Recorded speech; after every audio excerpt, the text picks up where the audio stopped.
सभी को नमस्कार। मैं फोन लगता हूँ म्यांमार संघ गणराज्य की राष्ट्रीय एकता सरकार के प्रधानमंत्री कार्यालय का प्रवक्ता। अब मैं नियमित सार्वजनिक एवं अंतर्राष्ट्रीय प्रेस ब्रीफिंग कार्यक्रम की शुरुआत कर रहा हूँ, जो परंपरागत रूप से जनता और अंतर्राष्ट्रीय समुदाय के साथ संदेशों और ताज़ा जानकारी साझा करने के उद्देश्य से आयोजित किया जाता है। सबसे पहले मैं थाईलैंड के 32वें प्रधानमंत्री के रूप में पदभार ग्रहण करने वाले श्री अनुतिन चानविराकुल को हार्दिक और सम्मान पूर्वक शुभकामनाएं देना चाहता हूँ। राष्ट्रीय एकता सरकार NUG म्यांमार और थाईलैंड के बीच लगभग 77 वर्षों से चले आ रहे द्विपक्षीय संबंधों को बनाए रखने और अधिक मजबूत करने के प्रति अपनी प्रतिबद्धता को पुनः पुष्टि करती है। हम म्यांमार के लोकतांत्रिक संक्रमण, मानवीय प्रयासों, सीमा सुरक्षा, क्षेत्रीय स्थिरता और सीमा पार अपराधों की रोकथाम के समर्थन में थाईलैंड सरकार के साथ निकट और सौहार्दपूर्ण सहयोग के लिए पूर्णतः तैयार हैं। हम दोनों देशों की जनता के लिए पारस्परिक लाभ को आगे बढ़ाने हेतु रचनात्मक और सिद्धांत आधारित सहयोग के प्रति दृढ़ संकल्पित हैं। 2020 के आम चुनाव के परिणामों के आधार पर गठित राष्ट्रीय एकता सरकार NUG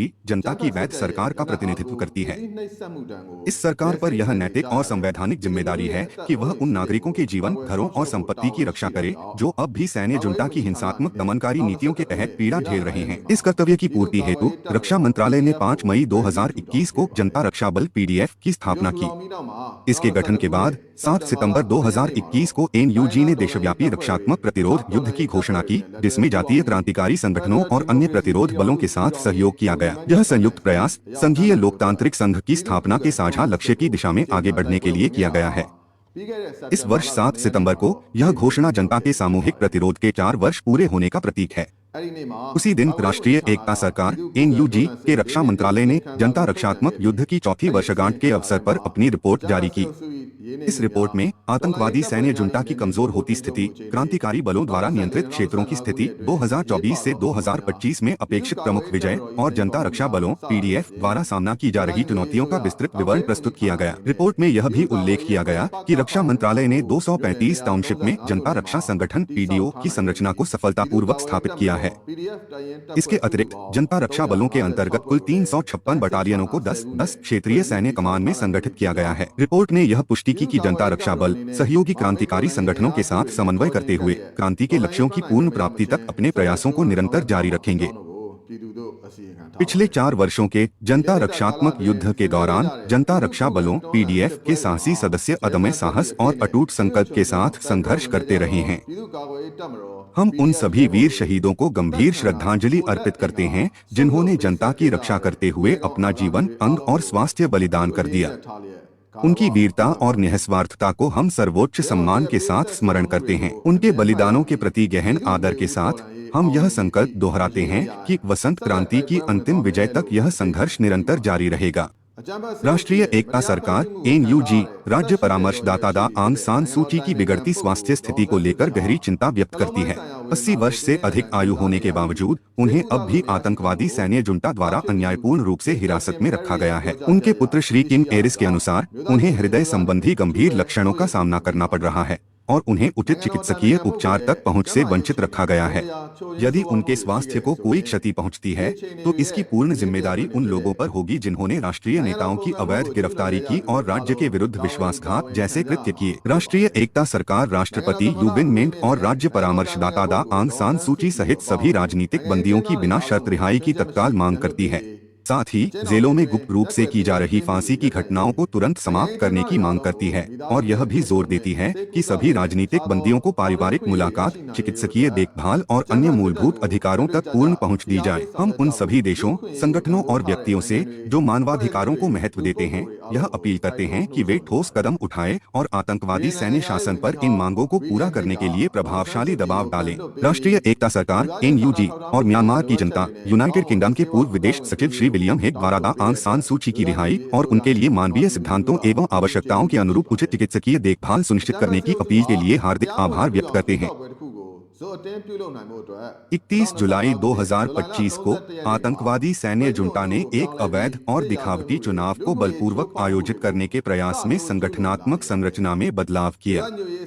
तब से युद्ध अपराधों और मानवाधिकार उल्लंघनों की घटनाओं में और अधिक वृद्धि हुई है। राष्ट्रीय एकता सरकार NUG के मानवाधिकार मंत्रालय द्वारा संकलित आंकड़ों के अनुसार केवल अगस्त माह में ही सैन्य जुंटा द्वारा कुल 656 मानवाधिकार उल्लंघनों को दर्ज किया गया। इनमें मनमाने ढंग से गिरफ्तारी और हिरासत, जबरन भर्ती, बाल सैनिकों की भर्ती, बंधुआ श्रम, न्यायेतर हत्याएं, जबरन विस्थापन, संपत्ति का विनाश, यौन हिंसा, यातना और अभिव्यक्ति की स्वतंत्रता का उल्लंघन शामिल हैं।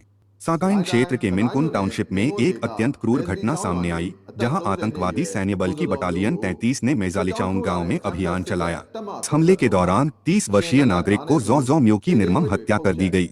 उन्हें चाकू से घायल किया गया, उनके पैर काट दिए गए, पेट चीर दिया गया और सिर को धड़ से अलग कर दिया गया।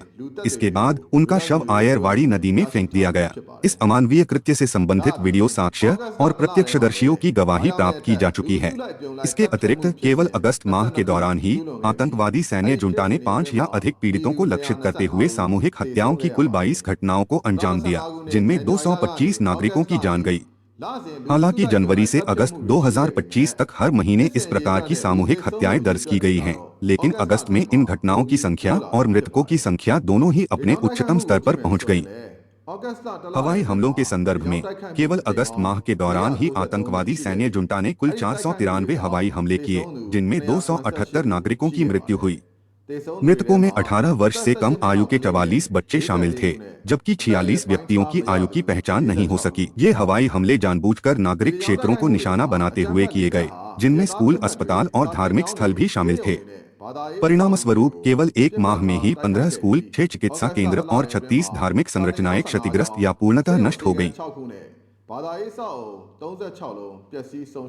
राष्ट्रीय एकता सरकार (NUG) के मानवाधिकार मंत्रालय द्वारा संकलित आंकड़ों के अनुसार ये कार्रवाइयां स्पष्ट रूप से दर्शाती हैं कि आतंकवादी सैन्य शासन सत्ता पर अपनी पकड़ बनाए रखने और एक अवैध दिखावटी चुनाव का मार्ग प्रशस्त करने के लिए नागरिकों के जीवन और संपत्ति को मनमाने ढंग से नष्ट करने को तैयार है। अंतर्राष्ट्रीय समुदाय को इस वास्तविकता को पहचानना होगा और इसके प्रति ठोस प्रतिक्रिया देनी होगी। साथ ही क्रांतिकारी ताकतों को इन खतरों का सामना करने के लिए सतर्क, एकजुट और दृढ़ रहना होगा। जून 2024 में आतंकवादी सैन्य जुंटा ने उत्तरी शान राज्य में स्थित कई महत्वपूर्ण पुलों को बमबारी कर नष्ट कर दिया, जिनमें कोलेक रेलवे पुल, मानसी सस्पेंशन ब्रिज, मानकवे ब्रिज और स्वुटलान ब्रिज शामिल हैं। 28 फरवरी 2022 से 15 अगस्त 2024 के बीच उसके हमलों के कारण कुल 231 धार्मिक और सांस्कृतिक विरासत संरचनाएं नष्ट हो चुकी हैं।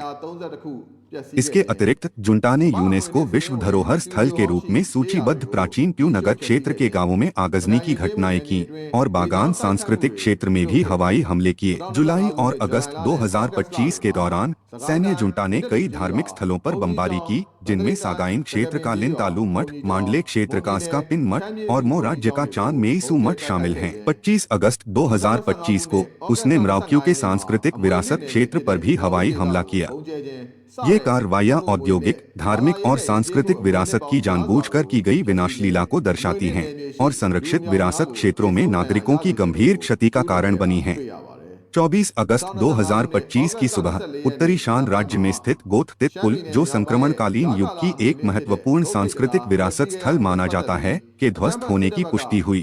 तांग राष्ट्रीय मुक्ति सेना (TNLA) के एक प्रतिनिधि के अनुसार यह घटना सैन्य और राजनीतिक उद्देश्यों के लिए आतंकवादी सैन्य जुंटा द्वारा जानबूझकर की गई थी। इस प्रतिक्रिया में राष्ट्रीय एकता सरकार (NUG) इस ऐतिहासिक धरोहर की क्षति पर गहरा शोक और कड़ा निंदा व्यक्त करती है और जनता के साथ एकजुटता से इस सांस्कृतिक नुकसान का शोक मनाती है। राष्ट्रीय एकता सरकार (NUG) की अंतरिम विरासत प्रशासन केंद्रीय समिति ने वक्तव्य संख्या 6/2024 के माध्यम से यह घोषणा की है कि वह दोषियों को जवाबदेह ठहराने और शेष सांस्कृतिक धरोहरों की रक्षा के लिए सक्रिय रूप से कदम उठाएगी।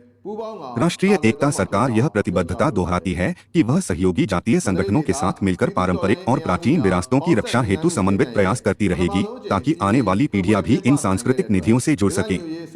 राष्ट्रीय एकता सरकार (NUG) मंडले क्षेत्र की क्रांतिकारी ताकतों को हार्दिक बधाई देती है, जिन्होंने संयुक्त समन्वय मंच की उद्घाटन बैठक का सफलतापूर्वक आयोजन किया। हम ऐसे क्षेत्रीय स्तर पर संचालित राजनीतिक पहलों के उद्भव का पूर्ण समर्थन करते हैं और आवश्यकतानुसार सहयोग के लिए तत्पर हैं। इस प्रकार के एकीकृत ढांचे भविष्य में संघीय लोकतांत्रिक संघ की स्थापना के लिए आधार स्तंभ के रूप में कार्य करेंगे और हमारी सरकार इस महत्वपूर्ण प्रक्रिया में भाग लेने तथा योगदान देने पर गर्व करती है।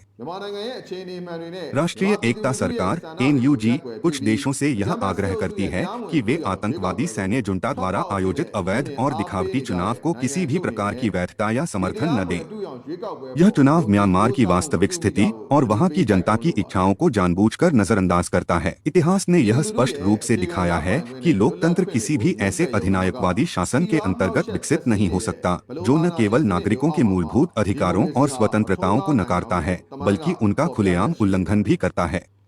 राष्ट्रीय एकता सरकार (NUG) और सहयोगी क्रांतिकारी ताकतें म्यांमार के भीतर प्रमुख रणनीतिक क्षेत्रों पर प्रशासनिक नियंत्रण बनाए रखे हुए हैं। हम क्षेत्रीय सुरक्षा सुनिश्चित करने, मानवीय सहायता पहुंचाने और साझा सीमाओं का सुरक्षित एवं जिम्मेदार प्रबंधन करने के लिए पड़ोसी देशों के साथ रचनात्मक सहयोग हेतु पूर्णतः तैयार हैं। आतंकवादी सैन्य जुंटा, जिसे जनता का समर्थन और वैधता प्राप्त नहीं है, उससे संवाद करने के बजाय अंतर्राष्ट्रीय समुदाय को राष्ट्रीय एकता सरकार (NUG) के साथ सीधे संबंध स्थापित करने चाहिए। एक ऐसा प्रतिनिधि तंत्र जिसे जनता का समर्थन प्राप्त है और जो म्यांमार में वास्तविक लोकतांत्रिक संक्रमण की दिशा में एकमात्र व्यावहारिक मार्ग प्रस्तुत करता है। क्रांति में विजय अनिवार्य है।